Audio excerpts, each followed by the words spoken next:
Alors, il y a une société qui a fait un classement des 150 meilleures voitures électriques niveau autonomie. 150, c'est énorme, hein. Alors, on va pas tout regarder, on va regarder en long et en large. Et en tout cas, ça a l'air intéressant, mais je doute que les chiffres soient en WLTP pour le coup. À mon avis, ça sera en EPA. Le classement réalisé par l'équipe du Ubisoft ne concerne que l'autonomie de différents véhicules. Les voitures ont été testées à travers le monde pour donner une idée de ce qui se fait de meilleur en matière d'autonomie. Les performances moteur, confort ou encore accessoires n'étant pas prises en compte dans le classement. Ils ont jugé l'un des points les plus importants pour un acheteur de voiture électrique. Il est facile de penser que la Tesla sert en tête. Il faut dire que le patron de l'enseigne, Musk, vante sans cesse les mérites de ses véhicules. Et bien pour cette fois, Musk ne tiendra pas le haut de l'affiche.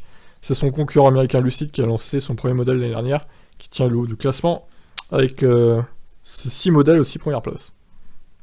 Bon, voyons directement. Alors, il y a un tableau, mais il y a une image qui est plus jolie à regarder qu'un mauvais tableau comme ça, assez moche. Allez, on descend, on va voir l'image directement. Putain, tout ce qu'il y a, oh là là. Quel enfer. C'est incroyable. Incroyable. Voici l'image en question.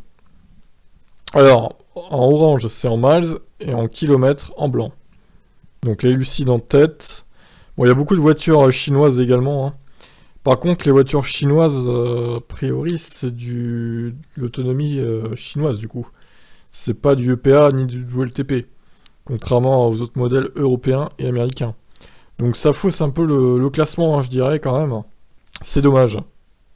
Mais bon, encore une fois, impossible de savoir l'autonomie du LTP EPA pour les voitures chinoises.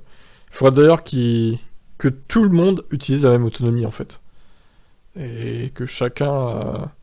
Parce que là, chacun a sa petite méthode de mesure d'autonomie, mais c'est pas... Voilà. Il faudrait, pour vraiment les comparer, qu'on ait tous la même méthode, en fait. Dans le monde entier. Faire une méthode globale. Je sais pas si ça arrivera un jour. Je vois qu'il y a des Porsche Taycan, des Volkswagen ID3 Pro, 451 km, Nissan Ariya 445, Kia IV6 Long Range 441. Alors, ça me paraît faible, hein, pour le coup. Je pense que tu peux faire 60-70 km facilement de plus.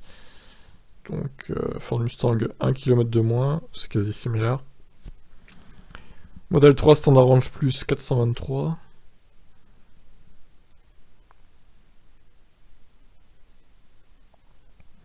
Mais attendez, il y en a plus que 150 là. Ah non. Kona électrique 404. Mais pourquoi dans le tableau il y en avait beaucoup plus alors? J'ai pas halluciné, il y avait beaucoup plus de... J'ai vu une Smart dans le tableau. Plus haut. Ah, attendez, on va retourner voir ça, ça me paraît bizarre là. Bah oui, regardez, il y a des Smart et tout là. Incroyable. Renault Kangoo Maxi. Mazda MX-30. Ouais, il y en a beaucoup plus là des voitures là. Zafira. Ils auraient pu mettre l'Aion, oh là là. Bon, elle est dépassée l'Aion. Hyundai Porter 2 électrique. Quoi? C'est quoi ces modèles là? Ah oui, d'accord, c'est un truc comme ça, un camion ben. Ok, Leaf 35 kWh batterie pack. Fiat 500 cabriolet. Kia Niro 39 kWh. Ok, bon bah écoutez, alors dans le tableau, pour le coup, il y a beaucoup plus que 150 modèles. Là, il y en a au moins 300, il y en a le double, je pense. C'est hallucinant. Je sais pas si c'est précisé. Bon bah écoutez, si vous voulez regarder tout ça tête reposée, hein, je précise évidemment que les voitures chinoises, c'est le truc chinois, les voitures américaines, c'est EPA, et les voitures européennes, c'est WLTP. Donc c'est un peu faussé, mais bon, ça donne une idée. Putain, il est trop gros le tableau, quoi. Il n'y a pas 150 voitures, les gars, là, c'est pas possible. Hein. Donc la Mégane, hein, on en a pas parlé, 365 km. Pour la Mégane E-Tech, a priori, d'après leurs mesures, bon, je pense que c'est un peu faiblard, hein, leurs mesures, là. Je pense que tu peux quand même faire plus de 400 avec une Mégane électrique. Ah, ou alors elle est ratée, cette voiture. Non, je pense que c'est un peu pipoté. Hein. Pareil, le Niro et le Isoul, 370 km. Non, tu peux faire au moins 100 km de plus avec ça. Bref, il y a quelques modèles, faut pas s'y fier quand même, hein, aux mesures. Voilà, ça vaut ce que ça vaut. Bon, je vous laisse commenter. Qu'est-ce que vous en pensez? Ciao, ciao.